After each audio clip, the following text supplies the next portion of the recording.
Morning, everybody. Alright, today is 17th of March. A little bit after 4:30 in the morning. Eastern time it is. We are just west of Jacksonville, Florida. We're currently heading eastbound on I-10. What is it? Chaffee Road and White House. White House? A town called White House here. Alright, so we're going to be making a delivery to the Kraft Foods facility here in Jacksonville. It's not due until 12:30 this afternoon, so it's going to be well and definitely daylight hours when I actually get to the customer.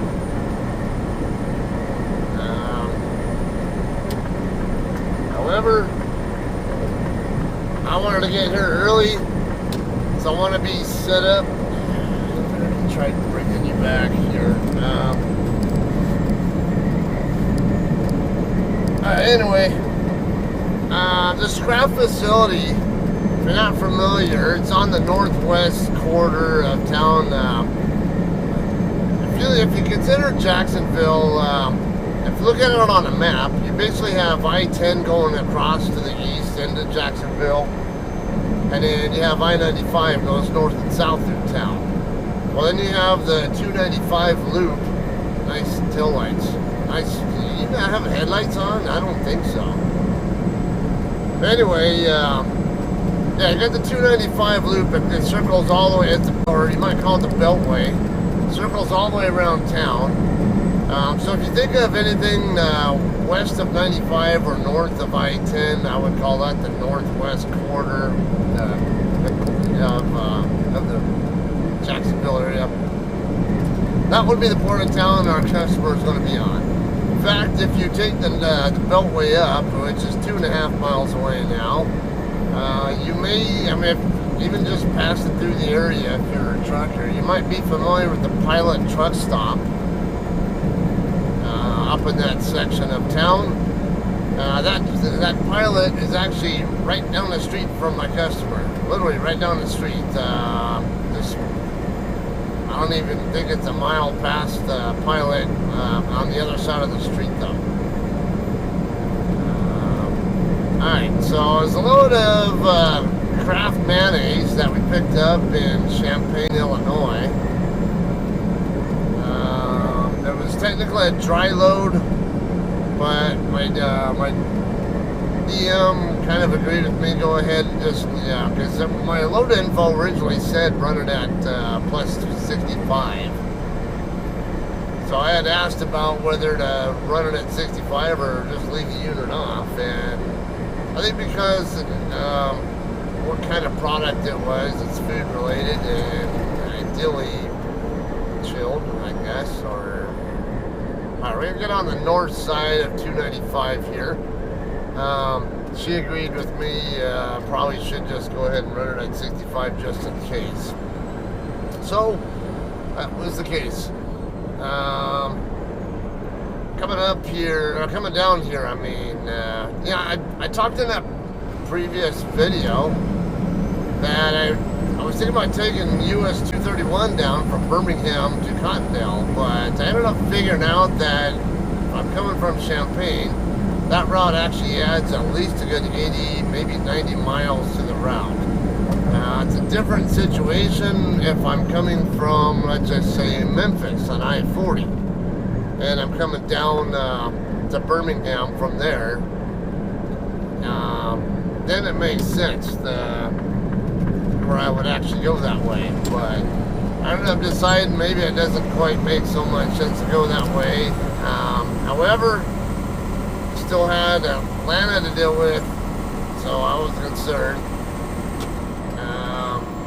Anyway, after I got through picking up the load, speaking of scaling, I told you I wasn't sure if it was going to scale okay. Yeah, it did turn out it was a tail heavy load. Had I been going to California with this load, I would have had to take it back for rework. It billed out at 44,000 pounds, but my gross weight tells me it was a little bit lighter than that. 75 and change is what I scaled at. That should have been like right around 40,000 or maybe 41,000 pound load. So I don't know why the BOL said 44, but it did. Okay, we're going to use exit 25. Clear the... I'm going to get forward. I want to get one more lane. Who do we got there? Okay. Saw more headlight over there. With the curve and the on-ramp there, it's kind of hard to keep tab on who exactly is where. Okay, well, as I mentioned, I ended up would have been overweight on the tandems if I'd been taking it to California, but because I was coming to Florida. Now Florida, they do have axle length restriction as well. However, it's not as restrictive as California's. A lot of people don't properly understand Florida and actually several other East Coast state axle restriction. A lot of the states here in the eastern part of the U.S. are the axle length limit is 41 feet, but that's from the kingpin to the center of the axle group, not to the rear axle. So in other words, if you got tandems like I have, the center of the axle group would be the midpoint between your front and rear axles on the trailer. If you have tridems or triaxles, as some people call them, that would be your center axle, because tridems are basically three axle trailers. They, sometimes you might see those around. Yeah, that would be the center axle, not the rear. So as it is, I have it actually right at the Florida limit, because I know from past experience the tandems are about 4 feet. It's actually 46 inches from what I recall, going from the front axle to the rear, which is just about 4 feet, just shy of 4 feet. So if you're getting about 2 feet forward of the rear axle, if I'm at 43 feet on the rear axle, then it's 41 feet to the center of the axle group. And that's where I'm at right now. I didn't have to have it that far back, but I went ahead and went that far back for effective balancing. To get the load as well balanced as I could, not just legal but well balanced. I only really had to go back about 3, maybe 4 holes, so I would have been good at the 41.5, maybe 42 foot mark, and it would have been perfectly legal there, or perfectly fine there as well. Alright, we are about half a mile away from our exit. It's Pritchard Road. That's what I remembered, yeah. It's not the biggest pilot truck stop in the world, so I tend to not have much luck finding parking there, even during the daytime, so I'm not really betting on being able to find parking very easily, except for maybe one of the reserved parking spots that perhaps somebody already vacated or something. I don't know, but I figured it's almost 5 a.m. local time, so there's a better chance that somebody parked there is getting ready to start their day and pull out of their spot, I hope. And maybe the spot will be open. Yeah, I don't think I'm going to find a spot open right off the bat, but we can at least try. Yeah, if not, I can, comes down to it, I can always back into one of the paid spots if there are any open, and then whenever something opens up while I'm sitting there watching, I won't be doing that while vlogging.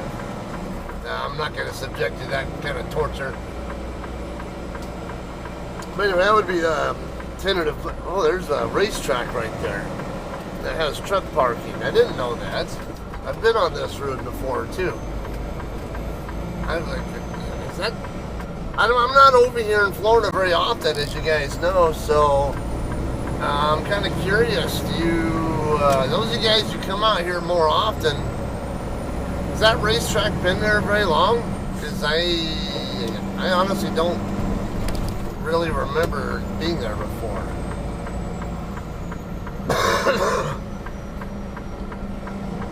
I mean, I can count on, I can usually count on one, yeah, I wouldn't say maybe one, I don't know, maybe almost one hand how many times I come to, you shithead. I'd already committed to coming into the intersection, that fucking light turned yellow on me. Alright,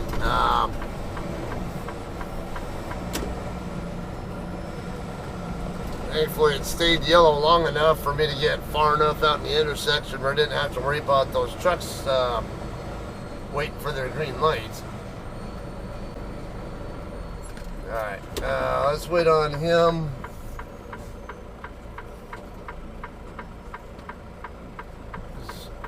Great, now I've got another truck coming out.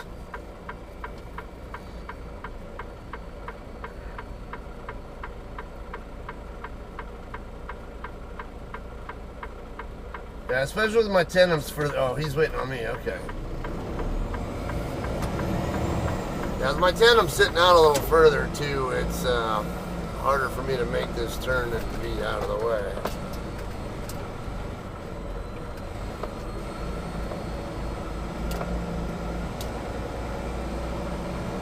Okay, we are good here. Alright, I say hopefully we'll find parking.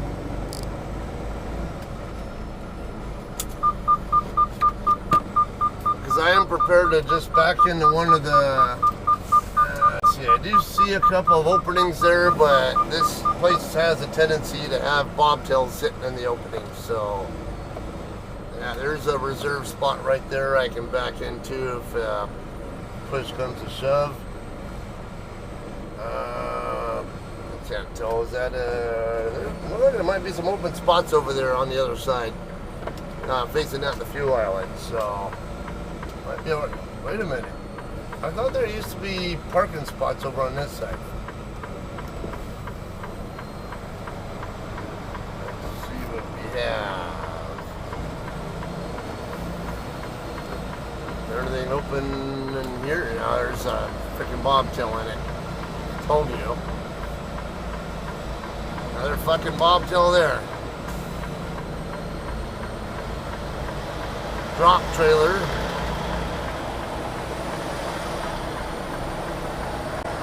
Okay, there are spots here. I know for sure I saw at least 2 spots open over here. And this looks, that's a vacant spot right there too. So yeah, oh, that's a reserve. Let me see if I can get turned around, because I don't want to park in a reserve spot if I don't need to. That other spot was a non-reserve.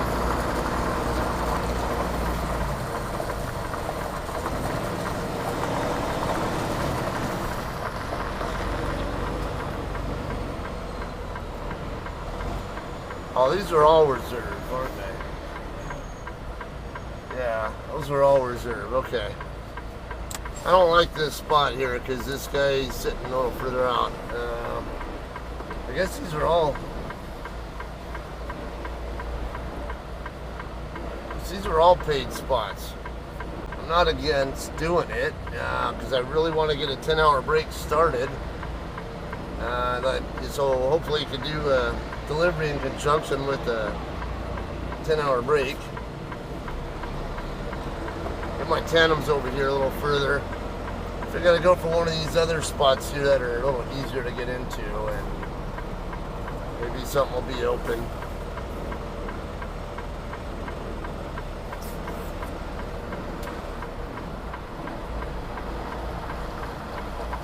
Alright. Okay, let's try to get to this one right here next to WFX. Because I can do a straight back setup into that one.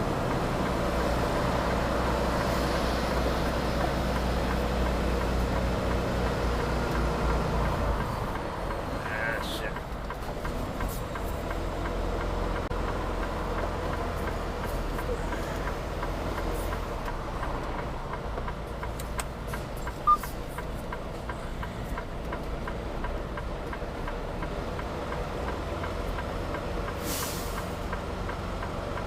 Try to get my tandems out there into the middle of the spot first.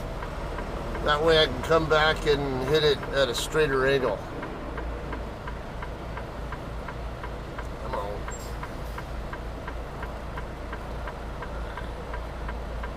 Yeah, should be good there.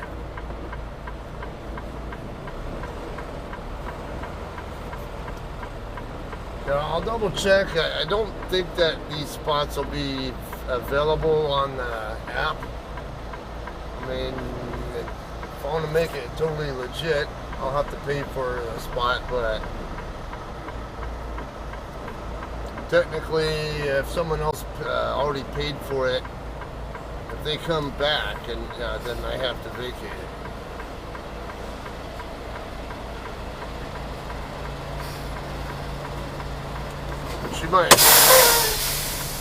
You might wonder, like, well, why would they come back?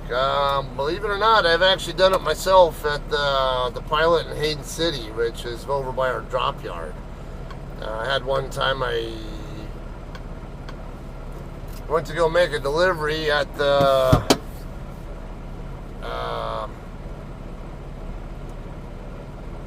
where was it? McLean or Aldi or I don't know, one of those places right over there in the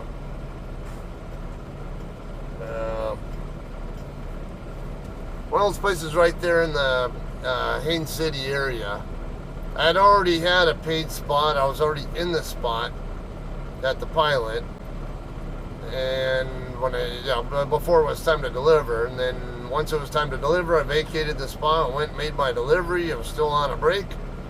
I didn't spend that much time with the customer, maybe a couple hours or so, and went straight back to the Pilot in Hayden City. Figured, all right, I'm going to go ahead and get back into my reserve spot. Well, by the time I got back there, someone else had nosed into it, but they didn't have a legit payment. Kind of made the kind of did a gamble on whether they someone would be there or not, or I would show back up or not. Even had the permission of the manager to use the spot as long as I didn't come back, but that was the concern though. Hey, if I come back, then you're gonna have to vacate, and that's. He agreed to go ahead and vacate before, I guess, in that event. So sure enough, I show up, and we had to wake him up, and I'm sorry, man, I would have just assumed, I didn't really care, I would have just parked in any spot open if there was one open, but since I'd already paid for the spot, sorry. I told him, I told him a couple spots in the area where you could park, like find a hidey hole, whatever, but it just kind of worked out like shit like that for him, unfortunately. I'm not trying, not trying to be a dick to him. Alright, anyway, go ahead and make our, continue this during the daytime hours when it's time to make our delivery. Alright guys, it is time to go make our delivery. This guy next to me is getting in his truck. I'm gonna wait for him. Actually,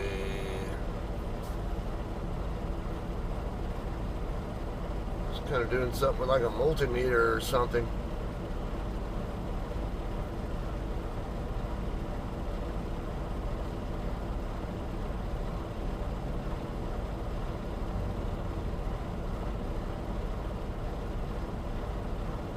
Alright, you're good. Okay, it is 12:10. Fuck that guy. If you want to nose into a spot, I got no sympathy for you. Shouldn't be doing that anyway. If you can't see what the hell you're backing out into, man, it's just my opinion. Don't expect me to be nice to you if you're going to do that. Alright, we're going to fake scale here and get over to the receiver. It's a small facility. Someone in the reviews said the docks are tight. I don't know how super tight, but the tight side, I guess. Is that 4048 Bravo? I'm also leaving here kind of as late as I can because it's small, and I know one of the reviews did suggest that they might not check you in until right at your appointment time. My appointment time is at 12:30. Current time is 12:12. It's right at about 2 mile. What am I saying? 2 hour. 2 mile drive from here to the customer.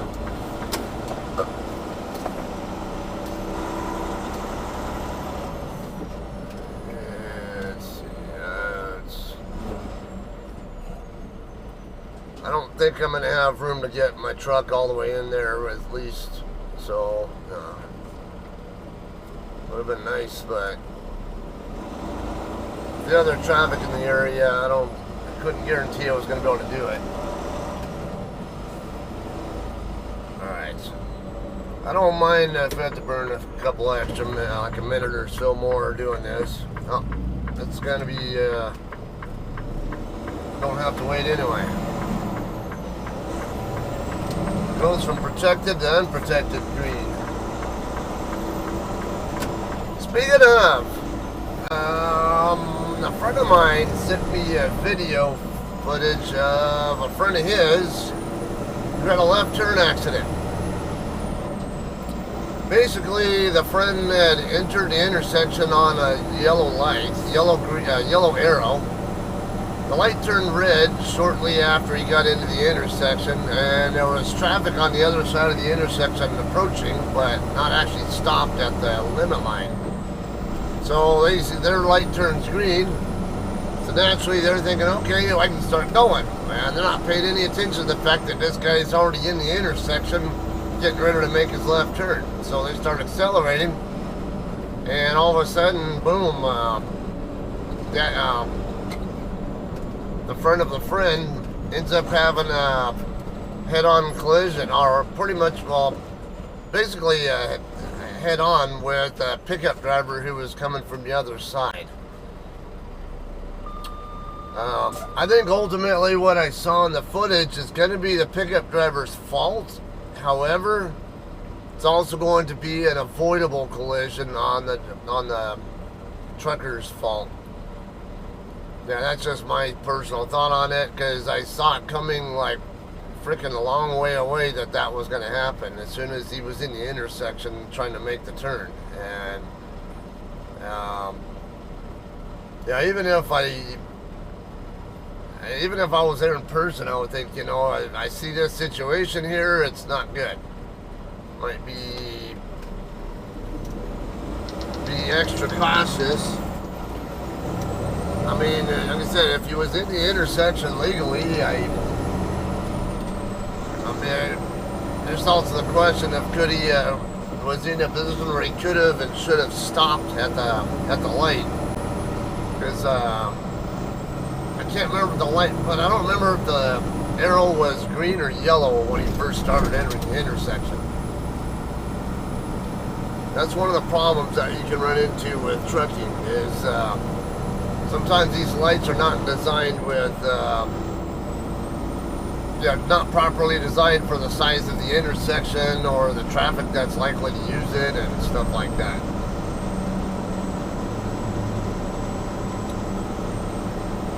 Alright, I believe there might be a traffic light up ahead. I hope there is.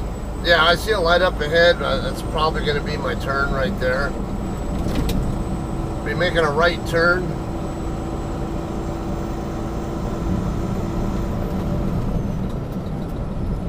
Fire extinguisher. Yeah, this light here should definitely be my turn that I want. I'm gonna go up the road. See this guy. These guys are going this way too. ITS. One of the guys I trained in the Walmart fleet drives for ITS out of Reno. Nice looking industrial park.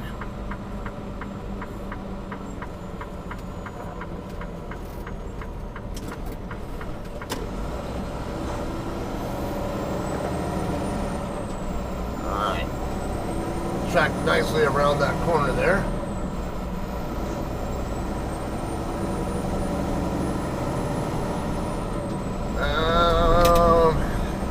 So I ended up getting just enough time there at the truck stop to get a 7-hour sleeper berth period in. So now, if I end up getting out of here sooner than 3 hours, which I honestly don't care, the longer they take, the better. Because I want to get detention pay out of it, and I would like to get a full 10-hour break in before it's time to leave. Fine up. Alright, so up here on the straight, actually I think he is turning into this, might be the same lot. No, I think it might be the, no, it's the next one. Alright. Where am I turning? I think it's this one here. Yeah, this one here. Yeah, and I can't make my turn while this guy's sitting there playing with his phone, so I'm gonna have to wait.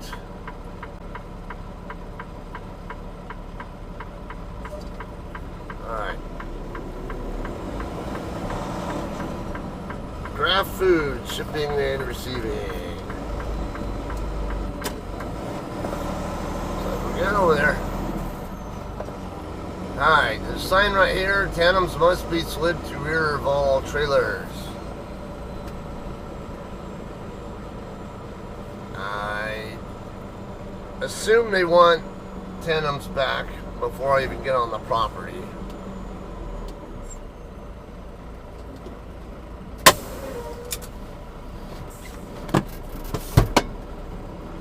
So, we'll get checked in here. Oh. They're opening the gate. Let me check in. Alright guys, I already got tandems unlocked. I'm going to go ahead and slide them now. There we go. Didn't have very far to slide them since they were already at 43 feet as it was. Alright, you have 4 hours and 25 minutes of remaining drive time. Come on in. The lady in there, very nice. So she asked me when I was going to come back or whatever. She said Sunday at 4:19 or whatever, or something along that line, and kind of laughed and I'm like, wait a minute. So kind of, I thought maybe she might have been hitting on me or something. So, she's nice. Alright, so she did say it's parked right here in this area here.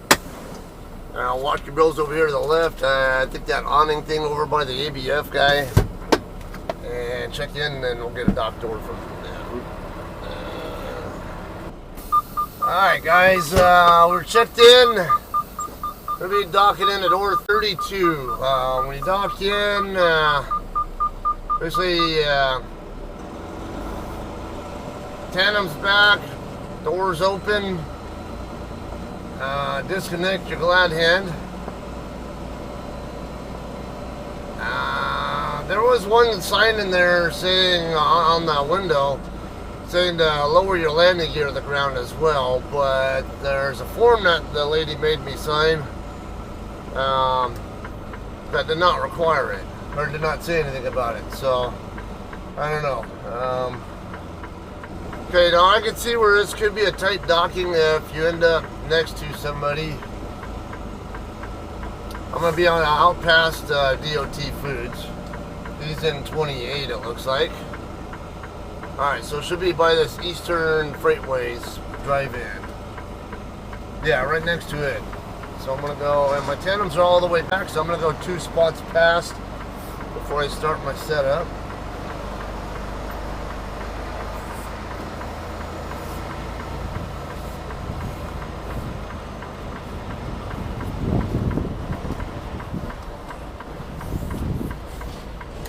see how this goes in there.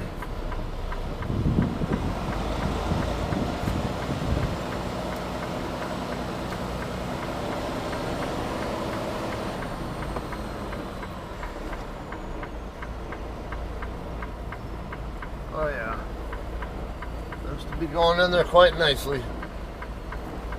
Actually, it might be overswinging it a little bit here. Yeah, I might overshot it.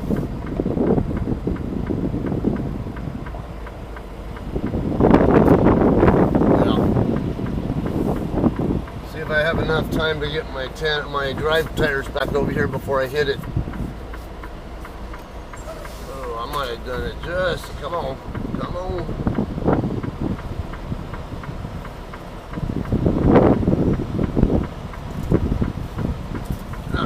Almost. So, trailer looks pretty good. Looks like my tractor, my drive tires were a little too far off in that direction. Looking good now, though. I swear I already see the.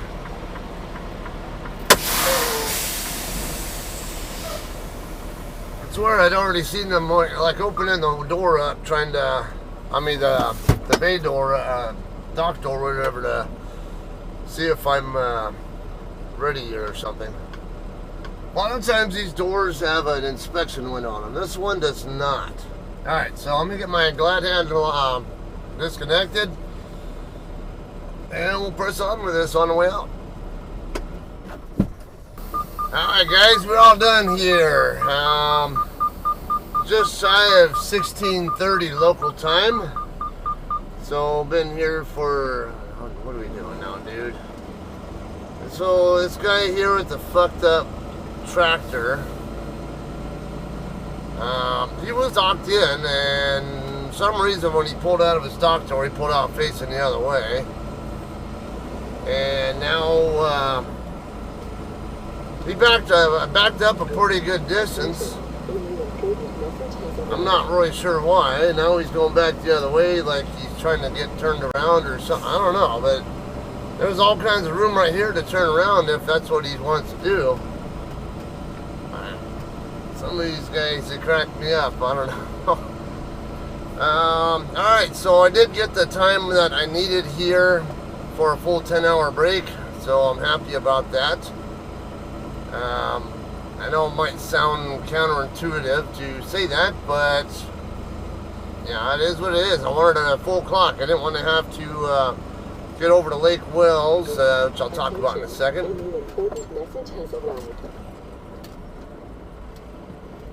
Let me just see if I got to check out with her at all.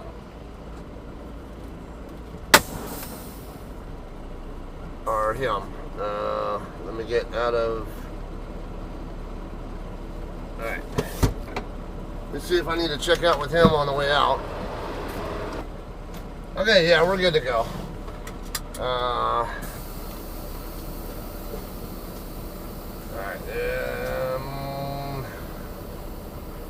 let's see if we can get out of here without taking other people or whatever.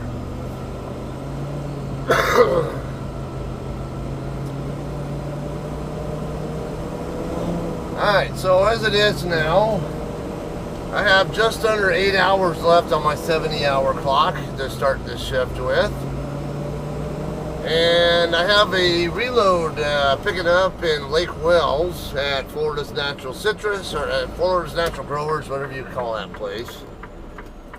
Now, if you're not familiar with the area, Lake Wells is central Florida. We have a drop yard in Davenport, Florida. And I'm going to actually go right past that drop yard to get to it. And that load will be going to Riverside, California. So, you know, it's not too often I end up in Florida, and then it's even less often when I go to Florida that I end up in Central Florida. Just me personally. We have a lot of activity we do here in the state, though. At JCT, it's just me personally, I'm not here that often. we got a number of drivers who are here like practically every week. Me personally, like I said, it's they tend to give these loads here to the guys who live in the area, and I'm perfectly fine with that because it gets a little crowded here, and I don't know where places are I can park if I can't find anywhere to park at truck stops. California, I know a lot of places where I can hidey hole it, whatever, if I'm not actually home myself. So I always got that option. Alright, I'm going to go ahead and make a left here. Now the route to Lake Wells, the typical route would be to get on the I-95 southbound, take that down to I-4 westbound, and go down through Orlando.